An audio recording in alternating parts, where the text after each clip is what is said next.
तस्मै संज्ञानरूपाय नमोस्तु परमात्मने। अहिंसा परमो धर्म के महावीर भगवान के संत शिरोमणि आचार्य गुरुवर श्री विद्यासागर जी महाराज जी के आचार्य श्री पूज्यपाद स्वामी जी के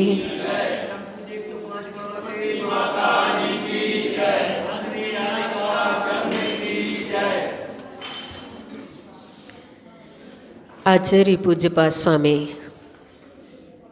इष्टोपदेश ग्रंथ में कहते हैं कि वास्तव में हमारे संस्कार अनादिकाल के पड़े हुए हैं और जो संस्कार हमारे अनादिकाल से पड़े हैं उन्हें छोड़ पाना बड़ा मुश्किल होता है, क्योंकि 4 गति हैं, 4 आयु हैं। 2 गति शुभ मानी गई हैं, 2 गति अशुभ मानी गई हैं और आयु में 3 आयु शुभ मानी गई है, 1 आयु अशुभ मानी गई है। यानी कि त्रियंच गति अशुभ है और त्रियंच आयु शुभ है। त्रियंच आयु शुभ कैसे है? त्रियंच आयु शुभ इस अपेक्षा से है कि कोई भी त्रियंच मरना नहीं चाहता है, कैसी भी स्थिति में क्यों ना हो पर वहाँ से मरना नहीं चाहता। और त्रियंच गति अशुभ इसलिए है कि कोई भी जीव त्रियंच गति में जाना नहीं चाहता। कोई नहीं चाहता है कि हम गाय भैंस बैल कुत्ता बिल्ली शुअर इन पर्यायों को धारण करें। जाना कोई नहीं चाहता है त्रियंच गति में, इसलिए त्रियंच गति तो अशुभ है, लेकिन त्रियंच आयु शुभ है क्योंकि विष्ठा में भी अगर कीड़ा हो गया तो वहाँ से भी मरना नहीं चाहता। इस बात को लेकर के हम विचार करें कि वास्तव में ये अनंत संसार में हम भटक रहे हैं और इसमें ही भटकने की और हमारे जीवन में युक्तियाँ उत्पन्न होती चली जाती है। कभी हमने इससे हटकर के नहीं सोचा कि इससे हटकर के भी कोई दूसरी दुनिया होती है, उस दुनिया का भी आनंद अपने आप में अनूठा है, उसका भी हमें लाभ मिलना चाहिए। ऐसा हम क्यों नहीं सोच पा रहे हैं? आचार्य पूज्यपाद स्वामी कह रहे हैं, यो यत्र निवसन्नास्ते सतत्र कुरुते रतिम, यो यत्र रमते तस्मा धन्यत्र सा न गच्छति। यहाँ पर कहा जा रहा है जो जीव यत्र जहाँ पर निवसन आस्ते निवास करने लगता है, रहने लगता है, सतत्र वह वहाँ उस स्थान पर ही रतिम कुरुते, उसे फिर वहीं अच्छा लगने लगता है, वहीं रंजायमान हो जाता है, उस स्थान को फिर वह छोड़ना नहीं चाहता है। और यत्र यहाँ जो जीव जहाँ रमते रम जाता है सा वह है, तस्मात् उस स्थान से अन्यत्र न गच्छति, अन्य कहीं जाना भी नहीं चाहता है। आचार्य श्री ने उदाहरण दिया कि वास्तव में अध्यात्म की अनुभूति करने वाले जो साधक होते हैं, जो एक बार अपने आत्मा की गहराई में उतर गए, उस साधक के ऐसी विलक्षण दशा भी हो जाया करती है, क्योंकि अब उन्होंने ऐसे संस्कार अपनी आत्मा पर डाल दिए हैं और ऐसे संस्कार भी संभव हो सकते हैं।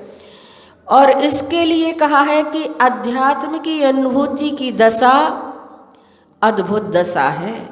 संसारी मोही प्राणी न कभी इस अवस्था का अनुभव करता है और न उसने किया है, इसलिए उसे इस बात में बड़ा आश्चर्य होता है कि वे साधक ऐसे कैसे होते होंगे जो 24 घंटे अपनी आत्मा में ही स्थिर रहे आते हैं, अपनी आत्मा में ही तल्लीन रहे आते हैं, कि कोई भी आत्म साधना को इतनी उच्च अनुभूति के शिखर पर पहुंचा सकता है। ऐसे ग्रस्तों को, संसारी प्राणियों को आश्चर्य होता है। क्यों नहीं पहुंच सकता? जिस क्षेत्र में जो रहता है उस क्षेत्र में उसका अभ्यास हो जाता है और वहीं अभ्यस्त हो जाता है और उसी से क्षेत्र को वह सर्वोच्च मानने लगता है। उदाहरण दिया आचार्य श्री ने कि जैसे कोई भारतीय भारतवासी विदेश यात्रा पर गया और वहाँ के वातावरण सुख सुविधाओं के साधन को देखकर तात्कालिक कुछ समय के लिए तो उन वस्तुओं के प्रति रंजायमान रहता है, लेकिन फिर अपने विदेश यात्रा पूर्ण होने पर भारत लौटकर आता है तो उसके मित्रगण एवं परिजन उससे मिलने के लिए आते हैं और पूछते हैं कि क्यों भाई, कैसी रही विदेश की यात्रा और वहाँ का आनंद कैसा तुम्हारा हुआ, मुझे भी तो सही सही बताओ कि वहाँ कैसा लगा। तो वह गहरी सांस लेते हुए बतलाता है, बोलता है कि क्या बताऊं, यात्रा तो बहुत अच्छी रही, आनंद भी बहुत आया, परंतु क्या क्या कहना चाहते हो, कहो जल्दी कहो।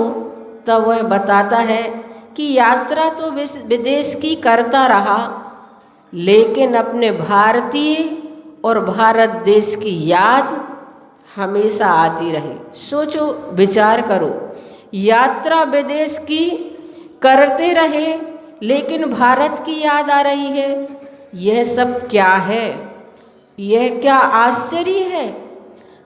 इसी प्रकार से आचार्य श्री कह रहे हैं कि योगी जो होते हैं, वो योगी जो अपने शुद्धोपयोग में तल्लीन रहते हैं, निर्विकल्प समाधि में लीन रहते हैं, अपने स्वदेश की यात्रा में वह समाधि में मग्न रहते हैं और अपने देश को छोड़ करके कभी विदेश यानी कि बाहर शुभोपयोग में उन्हें आना भी पड़े तो फिर उन्हें आत्मरमण में लीन होने के लिए मन छटपटाता रहता है।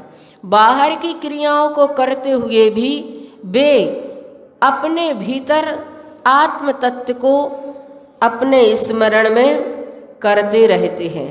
तो यहाँ पर वास्तव में यो यत्र निवसन्नास्ते सतत्र कुरुते रतिम, जो जिसमें आप लोगों को आश्चर्य होता होगा कि ये लोग कैसे एक बार आहार में अपना समय निकाल लेते हैं, ये कैसे इतनी ठंडी इतनी कड़कती ठंड में आचार्य श्री कैसे रह लेते हैं और इतने खुले स्थान में कड़कती हुई ठंड में जहाँ पर कोई किसी प्रकार का बंद नहीं है, किसी प्रकार के उनके ऊपर कोई चटाई वगैरह नहीं है, कैसे रह लेते होंगे।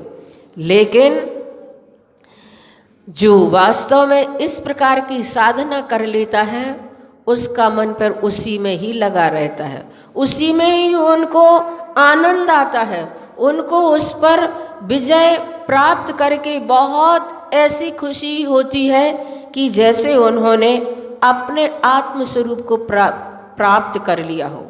तो बंधुओं, वास्तव में आप लोग इस क्षेत्र में रहते हैं तो उस क्षेत्र की सोच ही नहीं पाते कि ऐसा भी हो सकता है, ऐसा कर भी सकते हैं। आश्चर्य होता, कैसे केस लुंच कर लेते होंगे, कैसे अपने हाथ से अपने सिर के बाल निकाल लेते होंगे। लेकिन वो साधु बाल निकालते ही उनके चेहरे पर आनंद खेलता है, उन्हें लगता है कि ये सौभाग्य के क्षण मिले हैं मुझे निर्जरा करने के लिए। जैसे ही उनके जीवन में प्रतिकूलताएं आती हैं, उन प्रतिकूलताओं को झेलते हुए कभी निराश और हताश नहीं होते हैं, उसको ही उन्होंने अपना जीवन माना है। और संसारी प्राणी संसार की चीज़ों में ही अपना जीवन मानते हैं, उसे ही अपना सब कुछ समझते हैं और वास्तव में भगवान के मंदिर में भी जाएंगे, प्रार्थना भी करेंगे कि मुझे मुक्ति चाहिए, लेकिन ये सब चीज़ें रूटीन आदतन होती रहती है, हृदय से उस प्रकार से भाव व्यक्त नहीं हो पाते। मैंने पढ़ा एक आदमी प्रतिदिन मंदिर जाता था और भगवान की प्रार्थना करता था और भगवान से कहता था कि भगवान मैं बड़ा दुखी हूँ, मुझे दुख से मुक्ति चाहिए, मैं बहुत दुखी हूँ, मुझे मोक्ष चाहिए। एक दिन तो भगवान भी परेशान हो गए क्योंकि वह रोज रोज मंदिर में जाता और गिड़गिड़ाता कि मैं बहुत दुखी हूँ, मुझे दुख से मुक्ति चाहिए, मुझे मोक्ष चाहिए, मोक्ष दिला दे। तुरंत मंदिर का देवता प्रकट हो गया और उसने कहा, तुम्हें मुक्ति चाहिए ना, लो इसी वक्त लो, एक खड़ा विमान, बैठो और चलो। उस आदमी ने तो कहा, अभी? एकदम अभी कैसे? अभी तो मेरा बेटा भी छोटा है, थोड़ा उसे तो बड़ा हो जाने दो, फिर चलूँगा। देवता ने कहा कि तो फिर रोज मंदिर में आकर के क्यों चिल्लाते हो कि मुझे मोक्ष चाहिए, मोक्ष दिला दो, मुझे मुक्ति चाहिए, मुक्ति दिला दो। चैन से मुझे रहने भी नहीं देते हो। नहीं चाहिए तो फिर क्यों इस प्रकार से व्यर्थ में आकर के परेशान करते हो? उस आदमी ने कहा, भगवान, किसने कहा कि नहीं चाहिए? चाहिए, जरूर चाहिए, पर थोड़े आप आश्वासन दें। मेरा बेटा बड़ा हो जाए, जवान हो जाए, उसकी शादी कर दूं।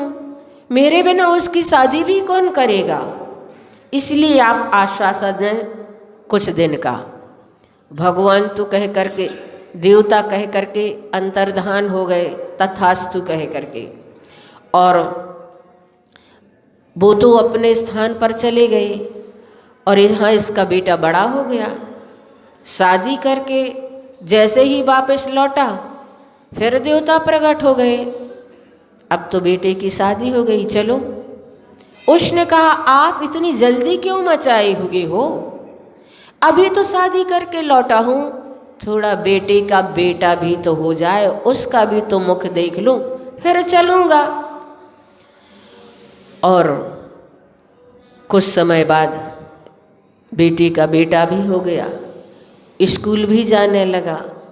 फिर देवता प्रकट हो गया। उसने कहा, अब चलिए, आपने कहा था ना बेटे का बेटा हो जाए, उसका मुख देख लूँ, फिर चलूँगा, अब तो चलो ना। तो उसने कहा कि आप तो नहा धो करके मेरे पीछे पड़ गए हैं, आप तो हाथ धोकर मेरे पीछे पड़ गए, क्या आपको कोई और दूसरा नहीं मिलता जो बार बार मेरे पास आ जाते हो?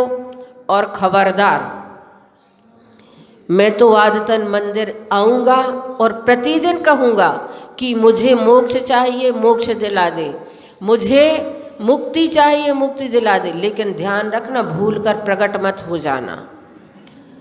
हाँ, ये जो हमारी रूटीन लाइफ चल रही है, हम समझें कि हम जहाँ रहते हैं उसमें ही हमें आनंद आने लगता है, और आदतन हम अपनी क्रियाओं को करते रहते हैं।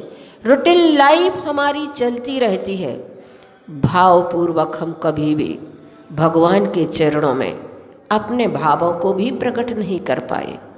तो बंधुओं, यहाँ पर आचार्य पूज्यपाद स्वामी कहना चाह रही है कि तुम जिस लाइफ को जी रहे हो उससे हट करके योगी जैसा कार्य करते हैं, जिसे सुन कर के देख कर को आपको आश्चर्य होता है, वो भी जीवन होता है। ऐसे भी संस्कार अपनी आत्मा पर डाले जा सकते हैं। अभी दीपावली आने वाली है, सभी लोग कैसे फटाके फोड़ते हैं, और जिनको फोड़ करके अपने कर्मों का और बंद कर लेते हैं। कितनी हिंसा होती है, उनके धमाके की आवाज़ से कितने सारे जीव मरण को प्राप्त हो जाते हैं। बोलने मात्र से भी आचार्य श्री कहते हैं कि जो सूक्ष्म जीव होते हैं उनके तो हमारे सामान्य बोलने से भी वो मरण को प्राप्त हो जाते हैं। और फिर जो इतने धमाके वाली आवाज़ें होती हैं, कितने सारे पशु पक्षी असमय में भी उनका गर्भपात हो जाता है, मरण को प्राप्त हो जाते हैं। कई कई प्रकार की स्थितियां घटित होती हैं। इसलिए हम सभी अहिंसा धर्म के उपासक हैं, और अहिंसा धर्म के उपासक होने के नाते हमारी जैन परंपरा में, हमारी जैन संस्कृति में भगवान महावीर के निर्माण दिवस के उपलक्ष्य में जिन्होंने उस अहिंसा और सत्य के लिए अपना सारा जीवन लगा दिया और उपदेश दिए, उनकी दिव्य ध्वनि हमने सुनी और उन्हीं भगवान महावीर के निर्माण दिवस पर फटाका फोड़कर ऐसी घोर हिंसा करे, ये तो बहुत बड़ा हमारे साथ स्वयं का छल हो जाएगा। कहा जाता है जिनके यहाँ फटाके की दुकान होती है, जो फटाके बेचते हैं, उनके यहाँ तो साधुओं के आहार भी नहीं होते हैं। इसीलिए आप सभी के यहाँ इतने सारे चातुर्मास हो गए, मुझे बोलने की ज़रूरत ही नहीं है कि यहाँ पर कुछ ऐसा होता हो। अगर होता है तो आप लोग उस प्रकार के कार्यों को छोड़ें, फोड़ने को भी छोड़ें और फोड़वाने के लिए भी छोड़ें, क्योंकि कृत कारित अनुमोदना का एक ही फल होता है। इसलिए हमारी जैन समाज में वैसे जहाँ जहाँ साधु रहते हैं, संतों का आवागमन होता रहता है, वहाँ की समाज अब इतनी सक्रिय हो गई है कि अब इनके लिए प्रवचन देने की ज़रूरत नहीं होती है। छोटे छोटे बच्चे आकर के त्याग कर जाते हैं। इसलिए शायद यहाँ पर त्याग हो, और नहीं हो तो अपने बच्चों को समझाएं, और आप स्वयं संकल्पित हों कि दीपावली के पर, महान पर्व पर, अहिंसा धर्म के पर्व पर, अहिंसा धर्म के उपासक के पर्व पर हम ऐसे हिंसा के घृणात्मक कार्य नहीं करेंगे और ना करवाएंगे।